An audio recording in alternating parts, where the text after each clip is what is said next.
Hello again, everyone, and welcome back to the Underground.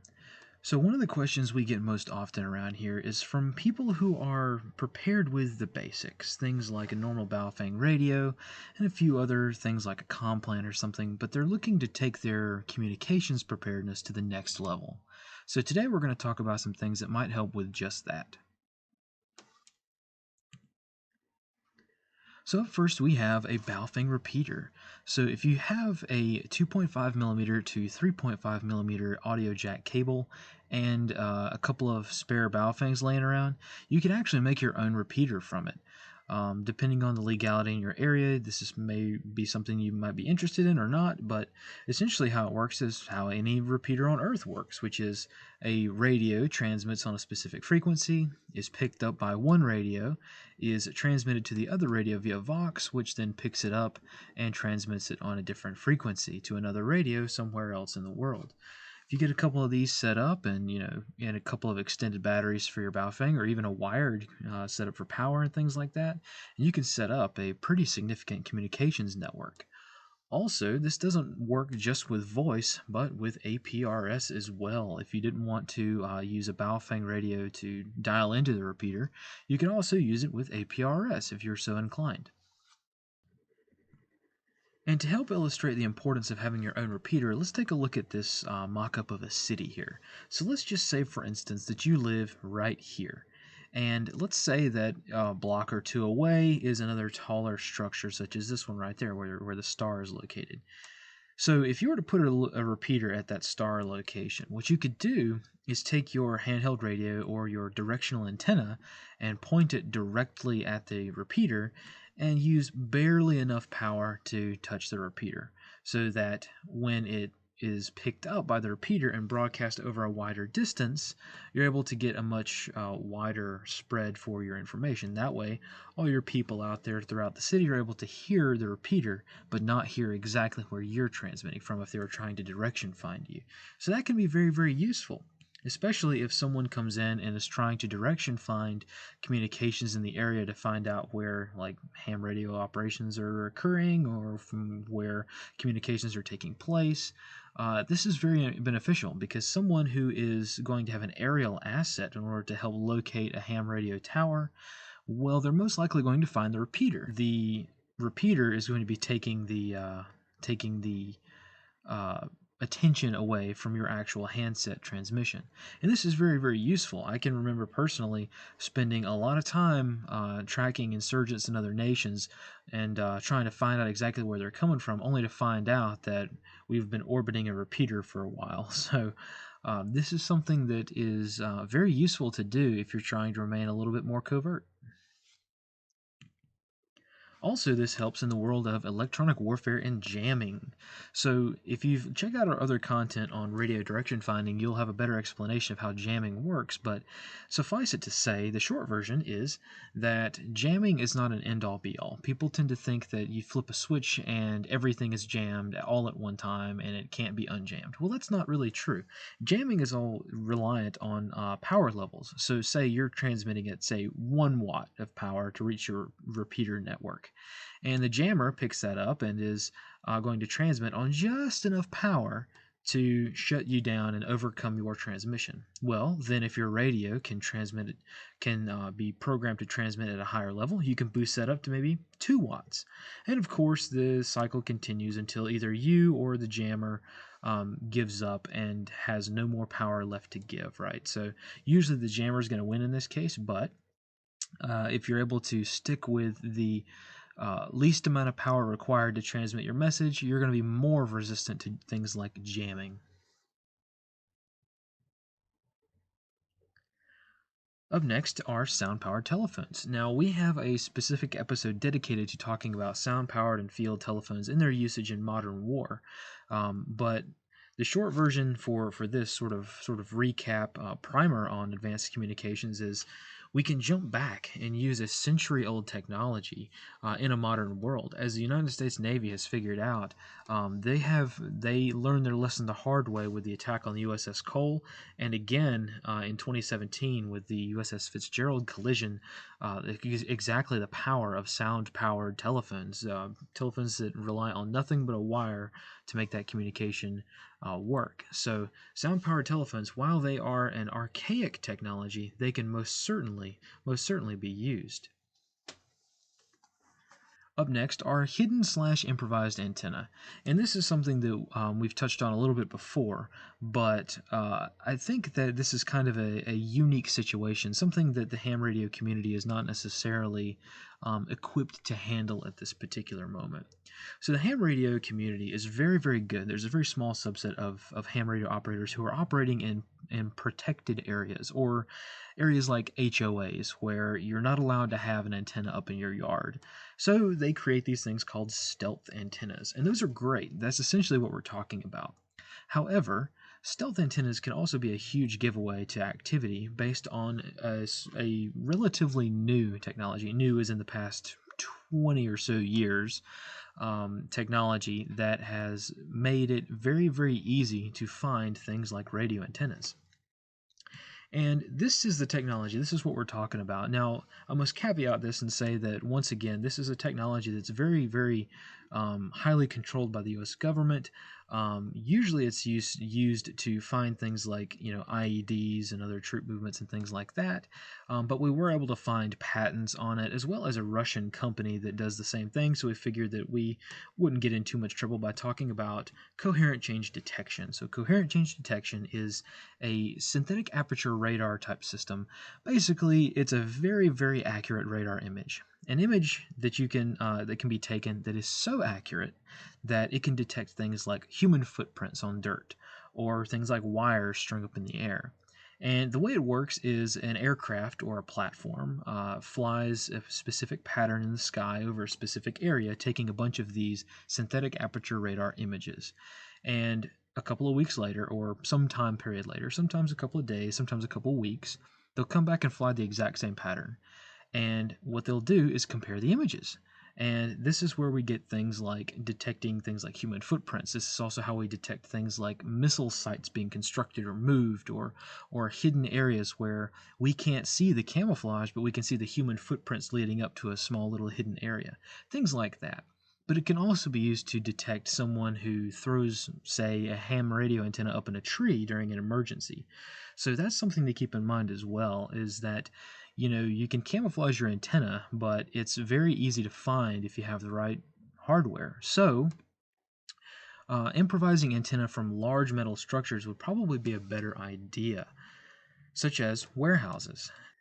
So a general rule of thumb in the ham radio world is that anything big and metal can be an antenna. Maybe not a good one, but it can work, especially if you have a good, solid connection method between the antenna material and your radio. And also if you have a good antenna tuner. So for instance, our ham radio, our HF radio rigs that we have, we could hook these up to the roof of a metal building, like a metal roof or something like that, and it would serve as a pretty good antenna, even though it's connected to the ground. We could probably use our antenna tuners to get a really good signal out of that, or if nothing else, a usable signal, and there would be absolutely no antenna visible to, say, a collections method. So granted, this is kind of pipe dreamy in some areas. You're going to have to do a lot of testing and trying out to see what will actually work, but this is an option for a lot of people who might not have the capability to string up an antenna in their area, or if they're worried about things like radar surveillance in their area, which is granted few and far between, but it is there, so we wanted to make people aware of it. One of the main considerations for doing this, though, is making sure that, one, you have permission to do so, and that there's no current going through whatever thing you are attaching your radio to as an antenna, otherwise you might fry your antenna or something else. And there's also the risk of electrocution and other safety issues, which are inherent to the ham radio field. So if you are going to do something like this, make sure that whatever big metal material you have is safe to do so. And one of the things when we mention that is people automatically go to railroad tracks. And railroad tracks, even old ones such as this, are usually a pretty bad idea. And here's why. Well, for one, people think that railroad tracks are just one long, several thousand mile long, depending on the track, several thousand or 100 mile long piece of metal. Well, that's really not the case. Railroad tracks, depending on what area they're in and who owns the track, they're going to have gaps in them. Those gaps are to allow the track to expand and contract, with the heat of the summer and the cold weather in the wintertime, so that the tracks don't buckle and bow and things like that. So, railroad tracks are most certainly not a great idea because they're really not a long piece of metal. You'd have to go and check each specific connection and make sure that it's a good, solid, non-rusty or corrosive connection between each pieces of track, which is going to be hard to do. Also, even if you think that a train track is not being used or is not connected or is old, chances are it's probably still going to be hooked up to what's called positive train control, meaning that there is electricity flowing through both of those railroad tracks. And as we've found out, it is kind of a very no-no situation to go near an active railroad line, as we found out by the domestic terrorism that we've seen in the Pacific Northwest when it comes to activists trying to either derail trains or cause the positive train control to error and have an error there. So things like that make that sort of a no-no. Now, on the other hand, what might be an option is things like bridges. So a lot of bridges nowadays are not being used, especially things like old defunct railroad bridges where there's no track leading up to the bridge at all, and you've got just a big piece of metal there. Now, of course, you have to make sure that it's, of course, not being used, and there's no power going through it as well, and there's no way for you to accidentally put power through a railroad line, because that's something you most certainly do not want to do. Not only because it's dangerous, but because it really doesn't work that well. Like I said, railroad tracks are fairly short considering that there's gaps in them, and also they're laying on the ground. They're connected to the ground, so you're not really going to get a good resonance and a good range out of them anyway. So stuff like that is definitely a consideration.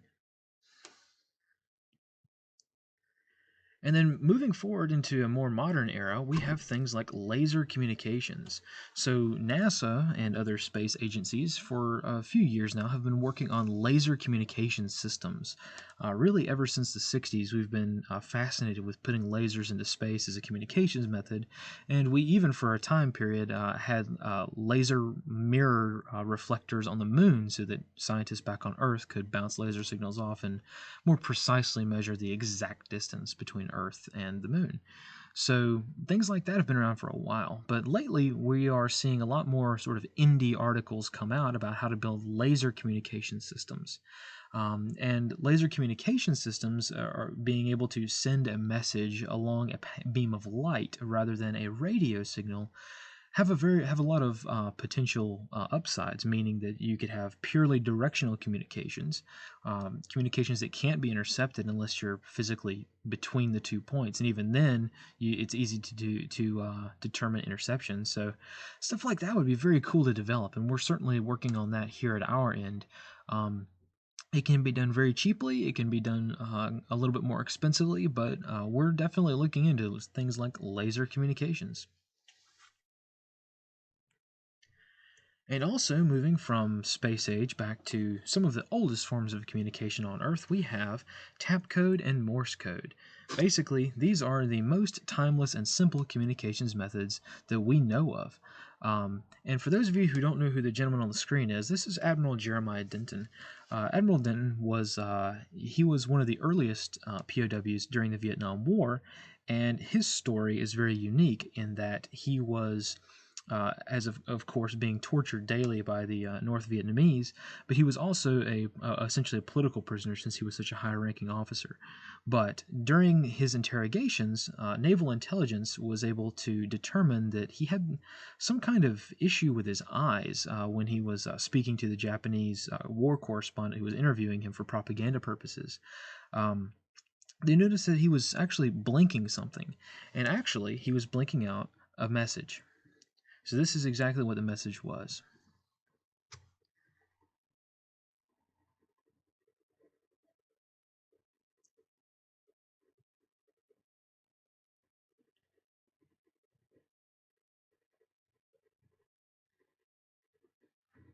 So all the while he was saying that the North Vietnamese were treating him nicely and that he was being well cared for, he was blinking out for naval intelligence to intercept the word torture. And actually, his award post his release reflected this, that he blinked out a distress message in Morse code at the television camera and was understood by United States Naval Intelligence. So even though you think that Morse code might be a very archaic and ancient way of communicating, it is most certainly not out of date. And also, a more modern version of the Morse code is the tap code. So for anyone who is in the military and has taken even the basic SEER course, they know that the tap code is a simple way of using taps instead of dots and dashes in order to convey a message using a grid as on screen here. So memorizing the tap code or having a small little cutout like in your wallet or something that you can take a look at every now and then just to refresh yourself, stuff like that would be very, very handy. And learning Morse code and tap code is definitely something that, if nothing else, it's a good skill to have. And then moving back more into the modern age, we have things like software-defined radio ADSB receivers. So for those of you that have been following us for a while, you know that we use things like ADSB Exchange and Flight Radar 24 in order to track aircraft movements. And a few of you have probably noticed by now that at least on Flight Radar 24, there aren't any military aircraft. And that's because Flight Radar 24 responds to requests from the FAA to block or not list certain aircraft. So if you're a private citizen and you don't want your information broadcast on the Flight Radar 24 website, you can absolutely tell the FAA, and the FAA will remove you, or tell Flight Radar 24 to remove you from the website. You can also skip the FAA and just pay Flight Radar 24 a fee, and they'll remove your aircraft, or at least block it. That's why when sometimes you'll see aircraft flying over the area, and it will have nothing, no data, no registration, no serial numbers, and it will say blocked. Sometimes ADSB Exchange, another competing website for Flight Radar 24, so they actually do show military aircraft, but not all of them, only the ones that are not blocked. So that's something to keep in mind as well. The good news is that if you have your own SDR, you can make an ADSB receiver. In fact, this is what ours looks like. You can do it with any SDR dongle. So for like 25 bucks, you can hook it up to your computer, run some software on it, and you'll be able to be up and running. You can also do what we did, which was take a Raspberry Pi, buy a little kit on Amazon or some other electronic parts store, hook up a power bank to it, and now you have a man-portable system that works in conjunction with an app to actually display everything in your area. And our area is pretty hampered by terrain, but we actually get about 100 miles radius from this ADSB receiver. So this is just one of the ones we have. We have smaller ones, we have larger ones, but this is kind of the more man-portable one you'll see a demonstration for on YouTube. So if you're looking to sort of skip the middleman and not pay Flight Radar 24 for a subscription, or if your internet might go out in times of need, you can actually make your own ADSB receiver, connect to it with Bluetooth on your phone, or it's actually Wi-Fi. Connect via Wi-Fi on your phone, smartphone, and you'll be good to go. You'll see all the aircraft in your area. Keeping with the theme of software-defined radios, you can also get what's called a Kerberos SDR and create basically a passive air search radar, which is interesting if you wanted to get into that. Now, the Kerberos SDR itself is kind of expensive. At current market value, it's around $300. But all you really need are two SDR dongles and a little bit of electronics experience, and you'll be able to create this as well. And what this looks like is you're able to put these SDRs together with a couple of different antennas, and you're able to see aircraft flying in the sky even if they have their transponders turned off. Depending on the platform, you're probably not going to be able to see things like drones, high-flying, military drones, because they have a lot of stealth characteristics. You're most likely not going to be able to pick up any stealth aircraft whatsoever, but you're going to be able to pick up things that don't have transponders turned on, such as things like Air Force One. In an emergency, when they turn their transponder off, you'll be able to find them and see them in the sky. So that's kind of interesting and very useful, especially considering that a lot of agencies are becoming very, very aware that these flight tracking websites have a lot more data out there for the average citizen to follow. So, if you wanted to get into something like this, you could build your own radar site, and it doesn't emit any signal whatsoever. It uses the signals that are already out there in the ionosphere bouncing around in it, to see the reflections of aircraft in the sky, which is very, very interesting. So another thing that you could do with an SDR is intercept weather satellite imagery. That's right, the weather satellite imagery that you see on the local weather channel is actually freely and publicly available. So this is not hacking or doing anything illegal. These weather satellites actually broadcast in real time the image of the area in which they're flying over down to Earth. So if you had the right software set up, which is all free by the way, and you bought an RTL SDR for say less than $50 or so, if you were to buy one of those and set it all up, you could at a certain time of day when the satellite's flying overhead, it will alert you by the way when the satellite's coming overhead. You could turn it on and have an automatic system for downloading the latest weather satellite imagery to your computer, all without the internet. So that's kind of an interesting usage and a very common usage for people who have these SDRs and a little bit of technical expertise. They can set this up and you can get your weather imagery for free from the satellites. And up next is Kiwix. So for those of you who have not heard of Kiwix before, they've been around for a few years now. And Kiwix is a program, really some software, that allows you to download the entire contents of Wikipedia to a hard drive and view it in places where there is no internet. You can do this with pretty much any wiki, Wikivoyage, Wiktionary, medical books, and things like that on there. Project Gutenberg is also on there. Every book that's ever been uploaded to Project Gutenberg is available. Things like that. Basically, the sum of human knowledge, right? So what you could do is using software that's on the Kiwix website is you could download this and flash it to a SD card, then load it into a Raspberry Pi, and once you plug and power up the Raspberry Pi, it then becomes a Wi-Fi hotspot that you could connect to and view the contents of Wikipedia, all without using the internet, which is pretty cool. If you wanted to set up your own little local area network and set up your little hotspot, you could put it up somewhere high where people could get to it, and the latency and with many people connected to it, it's pretty quick. So even something as small as like say a little Altoids tin can hold the entire sum of human knowledge and be broadcasting it to everybody in the vicinity. That's going to be pretty cool, especially coming up with the rampant censorship that's already starting to come down throughout the internet with things like Amazon's Web Services and Cloudflare and things like that. That infrastructure is not as exactly as secure as we thought it was going to be, especially if they don't like what you say. So Kiwix allows you to put knowledge out there, and you can use really any form of Wikipedia and things like that.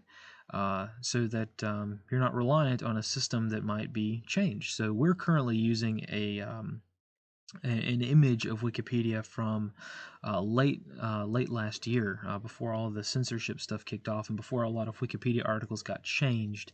So at that point in time, everything seemed to be like the best image we could find. So that's the one we chose.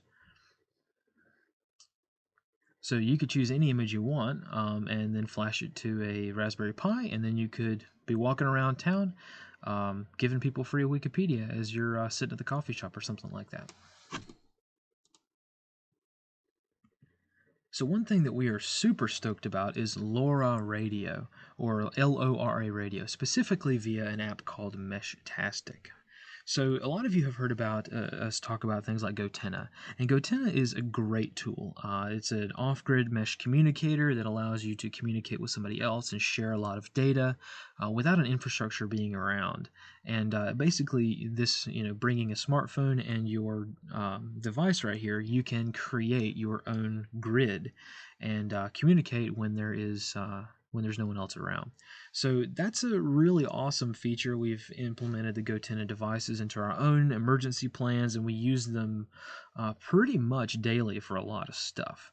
Um, But there are a few downsides, enough downsides that we are starting to move to a system called Meshtastic. Now, we're going to still support Gotenna, of course, in our emergency communications plan, but we figure there's not too many people out there that actually have the Gotenna devices for a few different reasons. And the main reason is the price.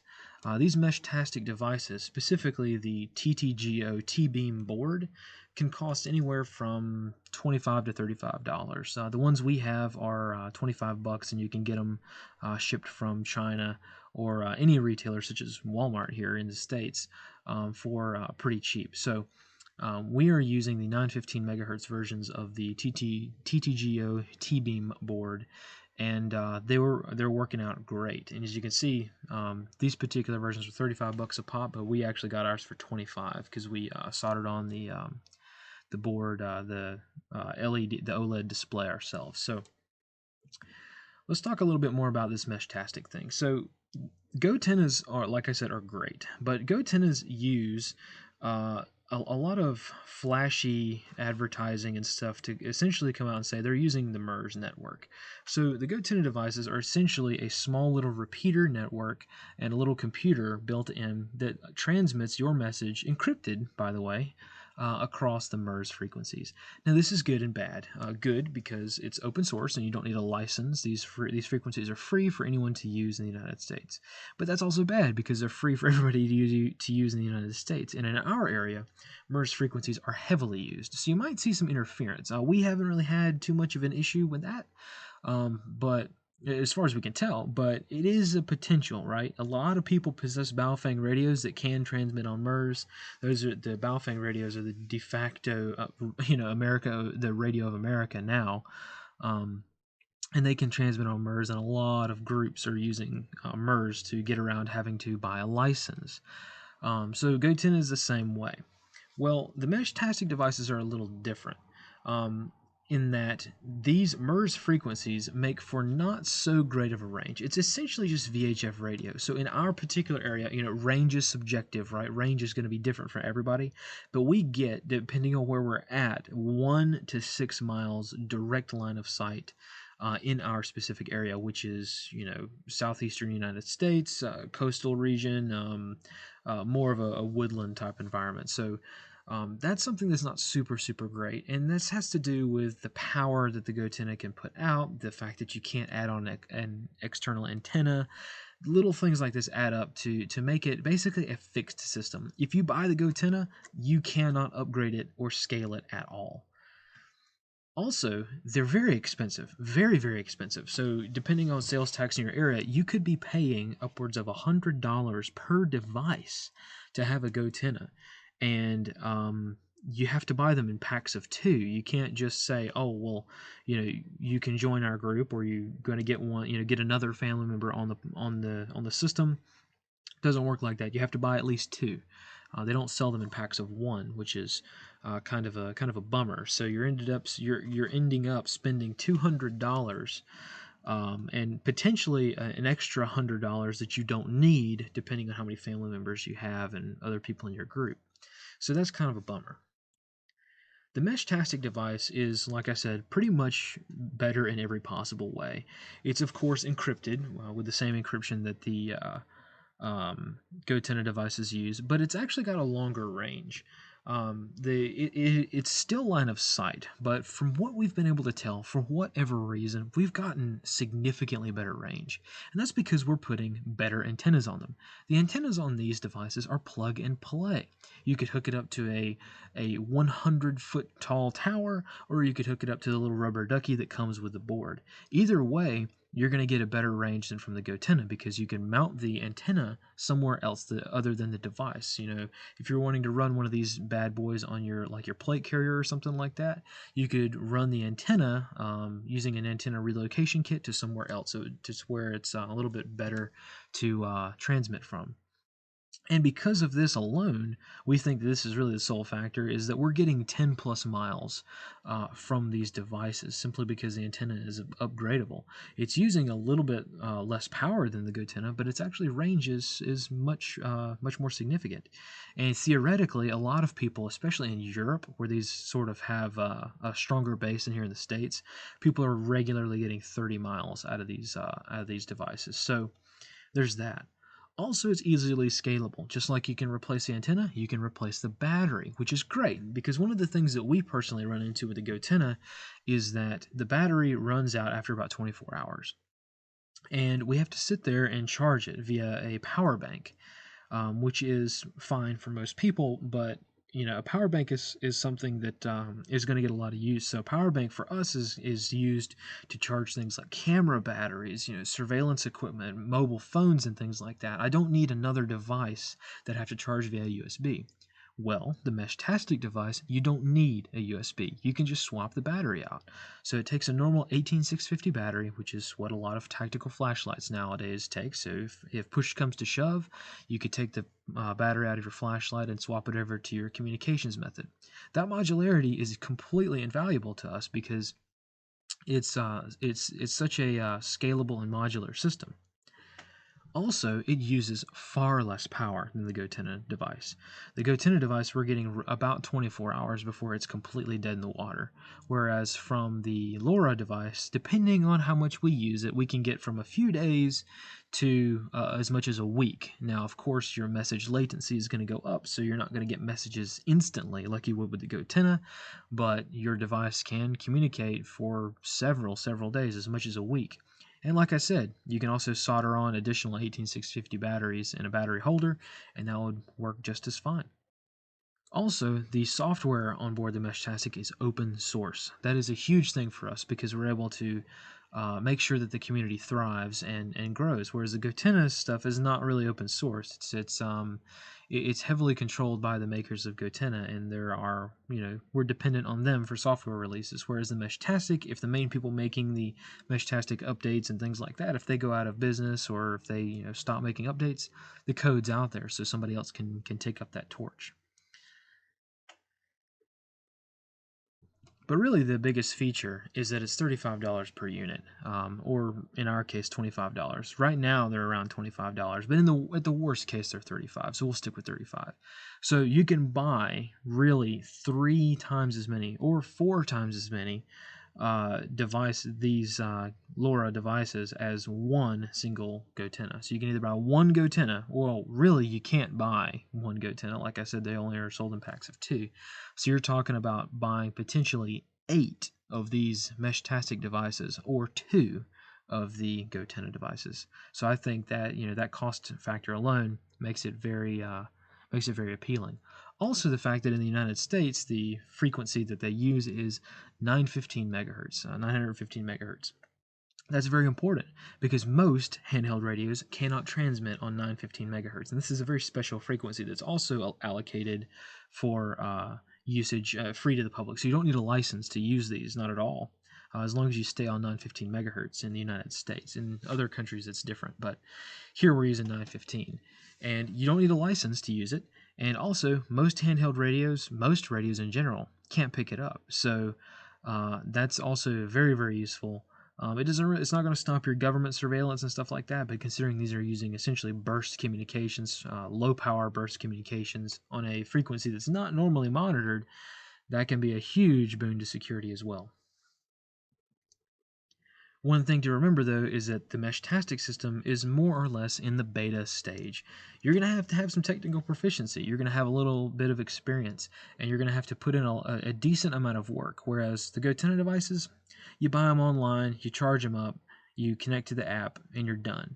Well, the Meshtastic requires a little bit more work than that. Not much. If you can buy these right now, I think for AliExpress or Alibaba or whatever the website's called, you can buy a TTGO board with the screen already soldered on it, with the battery connector already on it, and it's going to already have the software installed on it. So really all you have to do is when you get it, screw the antenna on it and put a battery in it, and you're done.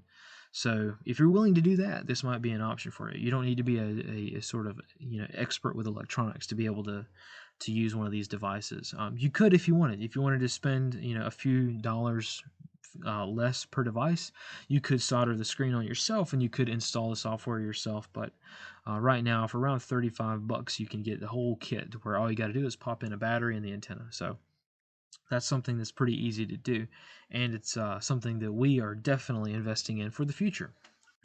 And the reason we're investing in this for the future is that this is no joke, a huge deal. These devices are definitely going to be around for a long time. In fact, one company created the FOSSA-SAT-1, a mini CubeSat that was actually put into orbit around the fall of 2019, fall-winter of 2019, and it actually was able to, while it was up there, be able to communicate with substations back on Earth for quite a long period of time, and it was able to relay messages as well. So this is something that is definitely developing. People are able to do this. Like the company that did this spent $30,000, $10,000 on the device, and $30,000 or $20,000 on the seat on board the rocket, and they were able to put their satellite into orbit. This is amazing, and this was all done via crowdfunding. So someone who is able to create this infrastructure might be able to create something that's more global one day. Of course, this is really just a sort of early alpha phase of things, but it shows that the interest is there and the proof of concept works. So we expect to see a lot more of these in the future, perhaps to include some more commercial ventures as well. And finally, we have to talk about something that's not necessarily communications related, but is definitely an advanced topic, what we're calling the clueless operator effect. Now, when an emergency happens, we have to assume that there will be people out there with radios and other communications methods. They might have their own radios and communications stuff, or they may have found somebody else's, but they may not be an expert. They may not have the basic skills, right? Chances are, if they have their own radios, they probably don't know how to use them as well as, say, you or I do, especially in an emergency when you're going to be stressed and fatigued and you're not going to be able to remember things, right, due to the fog of war, right?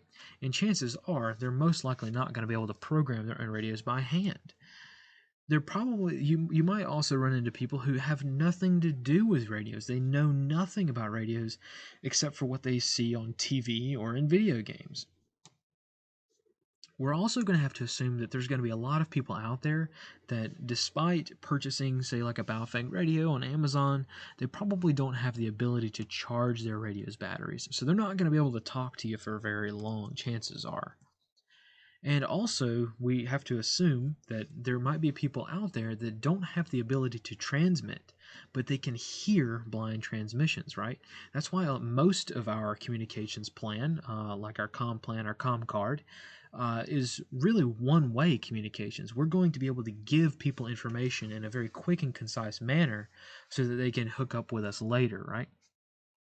And this requires a very specific set of skills. Communications must be clear and concise. This is something that is challenging even in the ham radio community when it comes to emergency preparedness and stuff. We also have to think about the ability to teach a lot of skills very quickly, very clearly, and over the radio in a short amount of time, right? So for someone who might not know how to work their radio, right, we might have to troubleshoot things and ask them questions and try to figure out why their radio isn't necessarily working while we still have the chance to contact them. So really, a simple industrial grade contingency heavy plan will be very, very helpful, not just for novices who have like the clueless operators, right, but for experts who might forget things during in the fog of war after a disaster where you're going to be chances are you're going to be very tired, you're going to be stressed, you're going to be working in a field that's probably not your expertise. Stuff like that is all reduces capabilities. So a plan ahead of time helps to reduce that impact. So something like, say, our sound-powered telephones. A sound-powered telephone is one of the simplest communications things on the earth, right? But even then, it still requires just a tiny bit of instruction, like this is where you push to talk, you push this button for to ring the other telephone, and if your phone's not working, make sure the wires are connected. See, that little bit of communication right there, if I were to write that down and put that in a little booklet or a little, laminated index card, and then zip tie that to the phone, that would be very instrumental to somebody who might come across it, in the night or in the dark or in an emergency situation. It might be very, very helpful, especially when we're talking about things like ham radios, which are not easy to understand for those of us who aren't in the comms world, right? So a lot of us, basically, we know how to work a walkie-talkie, and we don't really know anything about propagation, tunneling, ionosphere, stuff like that. That's a hard concept for people to grasp, and it's going to be impossible to teach somebody in a stressful environment. So yeah, hopefully this was all helpful. This is just a first episode of many on our advanced communications methods that you can use to increase your capabilities beyond just the basic stuff, right?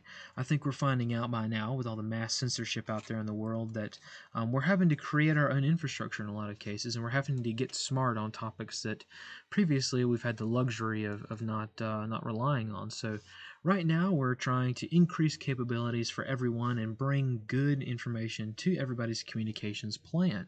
So, once again, hopefully this was helpful. Drop us some comments below if you have anything else to add, or if there's any other topic that you'd like us to cover. We'll check it out and see what we can do about it. And also make sure that um, odds are that the YouTube channel you're watching this on will probably be banned in the future. So if you are watching this video, watch it also on LBRY. LBRY is our open source peer-to-peer decentralized system that allows us to bring content to anybody that wants it, regardless of whether an ISP or a server wants us to. So make sure to get out there and check that stuff out, and we will see you next time. But until then, always remember to fight in the shade. S2 Actual out.